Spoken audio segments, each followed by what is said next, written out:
Saints Sideline. Oh yeah, the Saints are gonna win. We're gonna be in the playoffs, yeah. 'Cause the Saints are marching in.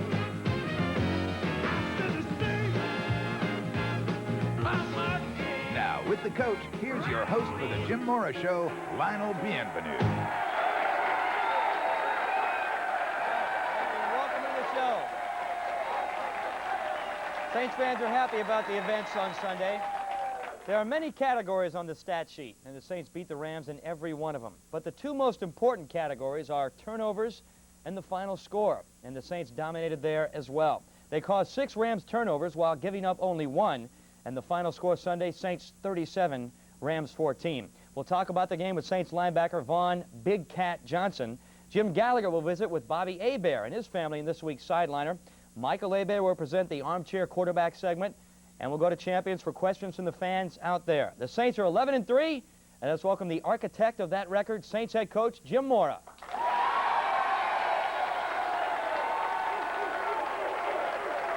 Hi, Jim. How are you?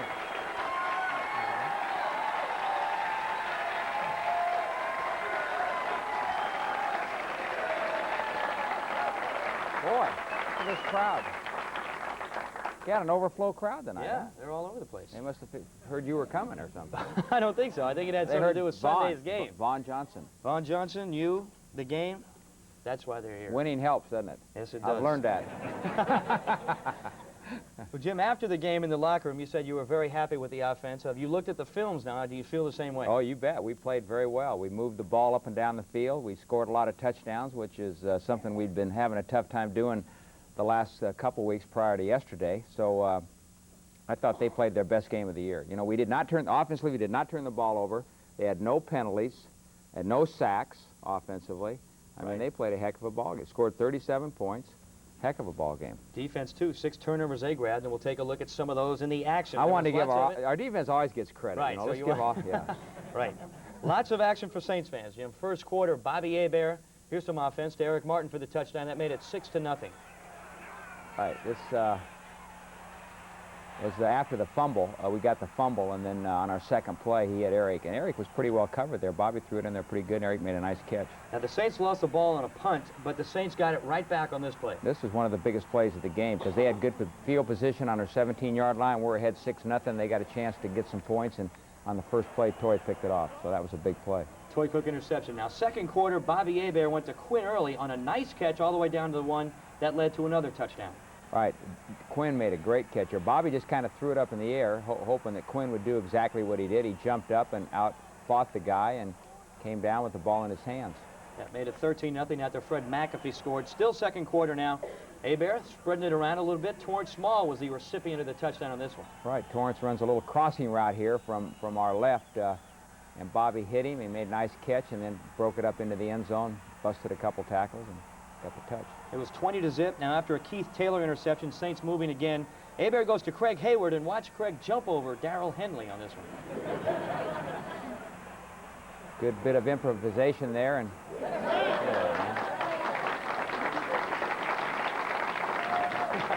And that set up a field goal to make it 23-0 at the half. you know, it's a mistake to try to tackle Craig up high, so everybody tries to go low around the ankles and see what happens there, He too. said, hey, if You they're going to bet. go for the ankles, I'll just have to jump over them. Right. In the second half now, Jim, the Saints' domination continued. Vaughn Dunbar ran the ball well on Sunday. Well, we wanted to play Vaughan, and we were planning on playing Vaughan, but not as much as we did but that happened because of the injury to Fred. And, of course, Vaughan, you know, had his best day, I think, as a Saint, running the ball well and got good blocking, and he was very aggressive, made some good cuts, and here he scores a touchdown. That made it 30-0. Then another turnover the Saints got. Cleveland Gary hit by Wayne Martin and Jim Wilkes, and Ricky Jackson picked it They up. were down on the goal line, and our goal line people made a great play, and Ricky recovered the fumble, and a little bit later I'm going to mention something about that fumble he recovered. All right, later Craig Hayward scored the touchdown. This made it 37-0 Saints. Rams scored a couple of late ones to make the final 37-14. Right. We had the 37-0 lead, and then they came back and scored a touchdown. That's going to cost Craig a little money right there. About $1,500 worth on that one.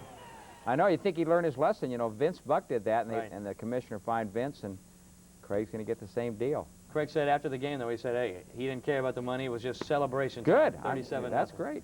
So you wanted to mention something about Ricky Jackson? Well, I was going to tell everybody, Ricky recovered that fumble, and that was the 23rd fumble that he's recovered in his career, which makes him the 3rd all-time in the history of the NFL fumble recovery guy, behind, I think, Dick Butkus is number 1, Carl Eller is Jim Marshall is number 2, and he's tied with 2 other guys who have since retired in the history of the NFL as recovering. That's great. All right, big hand for Ricky Jackson. Now, in this one, Jim, you thought the turning point came in the first quarter. Well, I thought the turning point, you know, usually turning points come a little bit later in the game, but I thought the interception by Toy was the big play of the game, or the turning point of the game, because we took that and went right down and scored, made it 13-0, and then we just kept going from there. But had they have turned around and got a touchdown at that point, they'd have been ahead 7-6, and you never know what would have happened. Right, I still believe we would have won, but they would have had a little confidence and momentum, whereas suppose we took it away from them right there. All right, coming up next, the fans get their first chance to question the coach.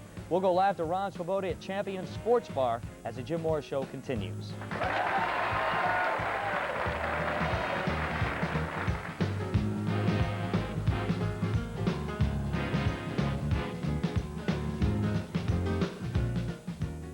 All right, welcome back to the show. The Saints are 11-3. They need 1 win in their last 2 games to clinch the home field advantage for the NFC wildcard game. Fans are excited, and let's go out now to Champion Sports Bar and Restaurant for round 1 of our questions for the coach. Ron Swoboda standing by, and Ron, what do you have? All right, well, you know everybody here appreciated that win yesterday, a blowout, 37-14. I liked it too, except I packed my flak vest and happily didn't need it. So we got some questions for you, Coach. Your name and your question.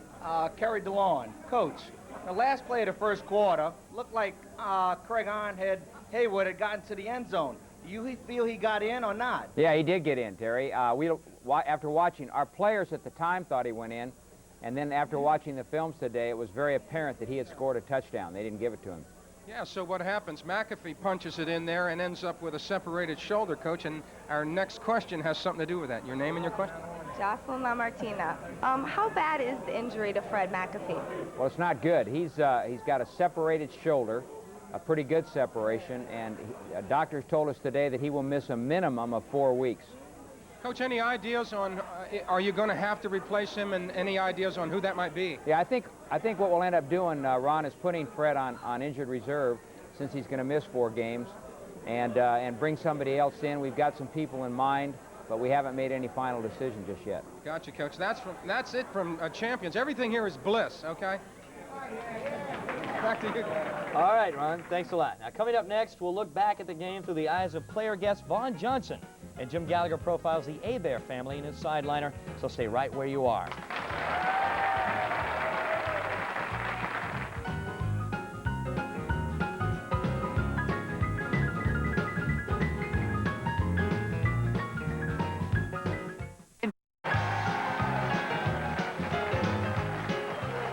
As we said, the Saints defense has done the job all year long. 6 turnovers against the Rams. They shut the Rams out until after the verdict was already in. Our player guest tonight contributed 5 tackles to the cause. Let's welcome the hardest hitting linebacker in the NFL, number 53, Vaughan Johnson.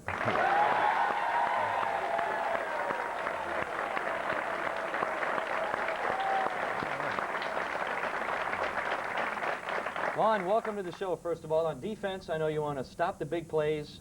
I know you want to take the ball away from the offense, and I guess it was mission accomplished on Sunday against the Rams. That's right. When you can get 6 turnovers, you have a great chance of winning the game. And I think we stress not giving up the big play, not giving them a chance to just go over top and get a big play on. And we were very successful this week. When the defense took the ball away, the offense really picked it up and took advantage of it. That had to be good to see as well. Absolutely, and that's the key. You know, once you get a turnover, it's tough enough to get those things. When you can get them and the offense take them in for points, you know, you got to be pleased. Now let's look at some of the action, number 53 in the game, Vaughan. At the Pro Bowl a couple of years ago, I heard the announcer say the players apparently voted you the hardest hitting linebacker in the league. How did you feel about that honor? I was very impressed myself because there's a lot of big hitters out there, but for the guys to actually, you know, feel that way about, you know, I feel good about it. Now take a look at this hit. Jim Everett was trying to get out of bounds there. He didn't quite make it. Except with your help.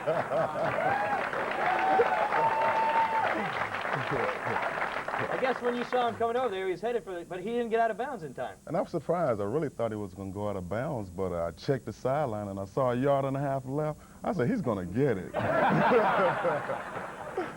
that he did. All right, Vaughan, we'll get back to you in a couple of minutes with more questions, talk some more. For appearing as our player guest, Vaughan Johnson will receive a Mont Blanc pen from Sue's Jewelers on Metairie Road and a health club membership from the Elmwood Fitness Center. Well, we know the holidays are here. Time to spend time with your family. But with the football season in full swing, it's kind of tough for the Saints players and coaches to do that. But in this week's Sideliner, Jim Gallagher spent some time with Saints quarterback Bobby Hebert and his family.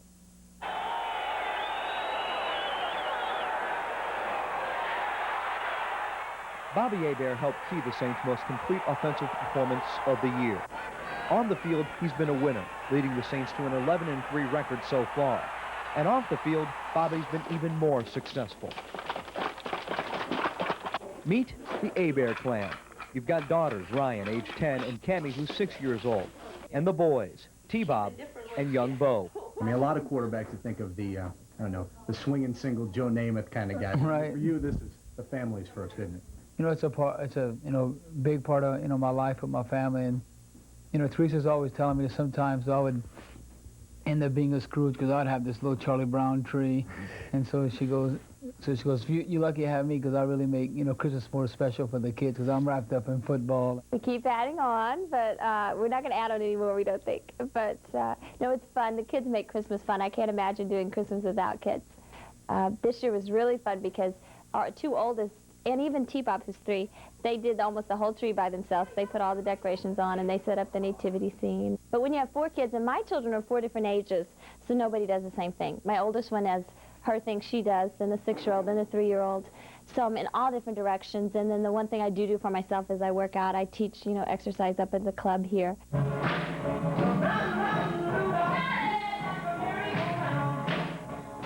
Teresa teaches aerobics 2 to 3 times a week. It's a chance to clear the mind and stay in shape, because Sundays at the Superdome can be just a little rough.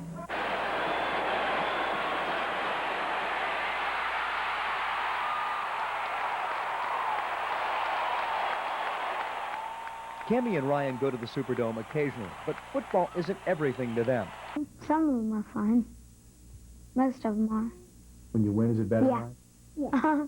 If you lose, it's not fun, but if you win, it is. T-Bob, on the other hand, has become a regular at Saints games. He loves to go on the field afterward, and he makes me stand. Where the players run off the field, he makes me stand there after the game and scream, "Towel, towel," and collect sweatbands and dirty towels from all the players. So he's into it. He told me the other day, he said, "I want to be a quarterback, Mom." He knows that I play quarterback, and I tell him, no, play tight end or defensive back. You want to have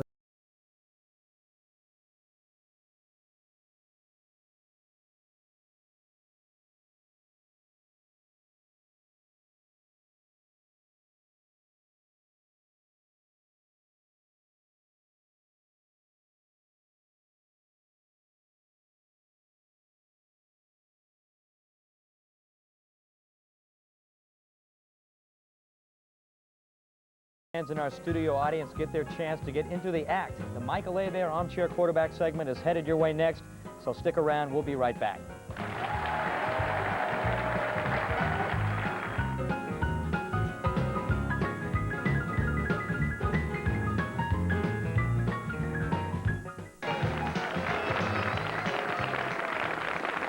All right, it is question time for the coach, and it'll be the members of the studio audience doing the honors. It's, of course, the Michael Hebert Armchair Quarterback segment.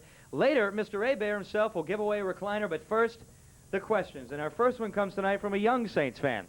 Hello, young man. Hello. What's your question?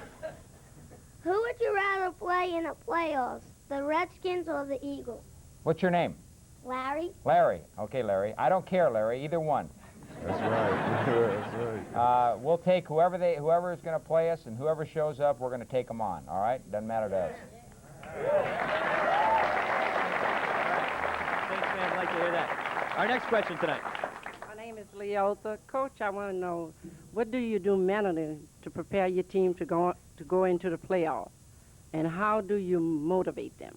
It doesn't take a whole lot of motivation. You know, they realize what's at stake when you get into the playoffs, that it's a one-shot deal. You win, you keep going. and they know what the ultimate prize is if you win. So, and if you lose, you're out. And it doesn't take a whole lot of motivating, and we don't do a whole lot different. You know, we prepare each week for that game, and then when you get into the playoffs, you basically do the same thing as far as preparation is concerned. But again, the motivation is a little better from the players, the self-motivation, because again, they realize the importance of the game and what it means. All right, continue with questions on the other side of the audience now. Yes, sir, what do you have? Yes, Coach, for the End Zones Club, we want to thank you for being a nice coach, fine coach. Well, secondly, that's the kind of questions I like right there now. All right, thank you. Is running and leaping over everything. He's finally done it with confidence. Do you think that he has reached the level of performance that you tried to get him to get to? Yeah. I think Craig, you're talking about Craig? Yeah. I think Craig is having his best year as a Saint. And the reason, there's been a couple reasons. One, he's 5 years now into his career. He's been healthy this year. I mean, when I say the 5 years, he's got the experience in the system and everything. And he stayed healthy this year. He's had some other years where he's had some injuries, and this has affected him. But this year, he's been healthy all year. He's played 13 games now, the whole preseason, and as a result, he should be playing as good as he's ever played, and I think he is. And he's still a young guy. You know, he came out a year early, so out of college, so he's still relatively young for a guy who's been in the league 5 years. All right, next question. My name's Shane. I would like to know, how are you going to stop the run and shoot offense of the Buffalo Bills? Well, since we've got one of our defensive players right here, I'm gonna have Vaughan. If you don't mind, I'm gonna have Vaughan answer that question, okay? Okay, basically, the way you play these guys are, you don't give up the big play against them. You got Jim Kelly, he's a great quarterback. You got Thurman Thomas, a great running back. And they got the big play wide receiver, so you don't give up the big play. You get them in predictable third down and long situations, and you get turnovers. All right. It's becoming a habit, Jim. You're just putting the good ones on him, on the players. Another young fan, though, with a question tonight. My name is Kelly. What did the Rams do to stop the Great Stack Attack? Great Stack Attack. Great Stack Attack. Kelly, they did a couple things. One, they did a good job of blocking us, okay? They really did. Their offensive line. They involved their tight ends and backs, especially their back, in helping block. And it really looked to me like Jim Everett. I mean, he said, hey, I'm not going to get sacked. I'm going to get rid of the ball no matter what. And consistently, he took more short drops, and he was just going to throw it before he had a lot of pressure. And I think that was the main reason right there. All right. Thank you very much, audience. Very good questions tonight. If you have a question for the coach and want to write it in, do so. Here's the address, the Jim Mora Show, 1025 South Jefferson Davis Parkway, New Orleans, Louisiana. The zip is 70125. All right. We've got the Michael Hebert recliner from Benchcraft to give away right now. Jim, who's the winner? The envelope, please. Man, I can't even read this. Vaughn, what do we have you there? Read it. The name first, Vaughn. Okay, we got Diane, Nigel? Nagin, I'm sorry. All right, Diane. Hey.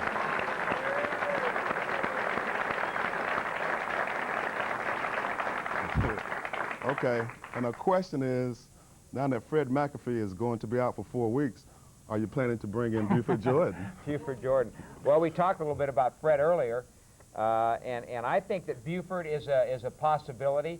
There's some other guys out there that we want to take a look at, and but Buford's a guy that is a candidate for this, and we'll probably know something by late tomorrow and at the latest Wednesday morning. So that's always a possibility. All right, congratulations on the new Benchcraft recliner. Michael Hebert's up there to give you your certificate. All right, thanks, Michael. Congratulations. Well, still a lot to be settled this season. We haven't forgotten the next game against the Buffalo Bills in the Superdome. We'll talk more about Jim Kelly and the rest when we come back.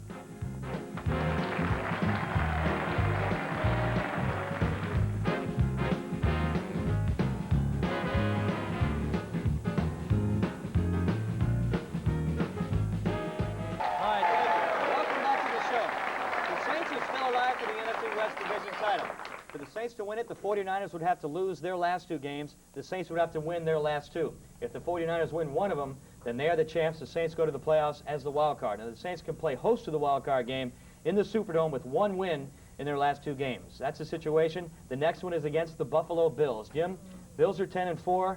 They've got Jim Kelly, Andre Reed, Thurman Thomas, offensive weapons, but on defense, Not bad either. Two names that come to mind are Bruce Smith and Cornelius Bennett. Yeah, this is a team, you know, they've been in the Super Bowl the last 2 years. They've won a couple AFC East championships, 4 straight AFC East championships, and you know, these guys are loaded with talent.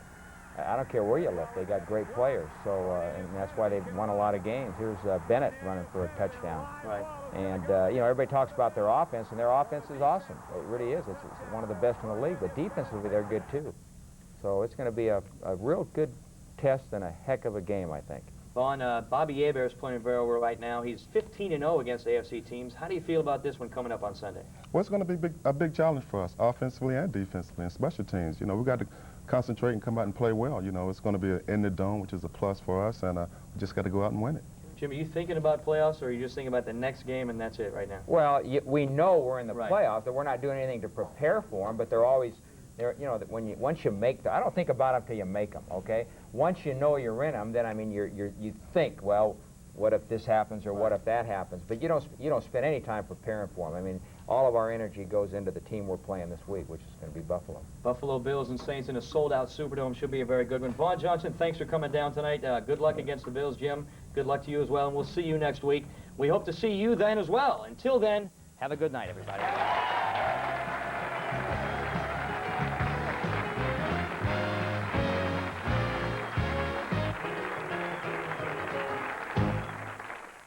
The Jim Mora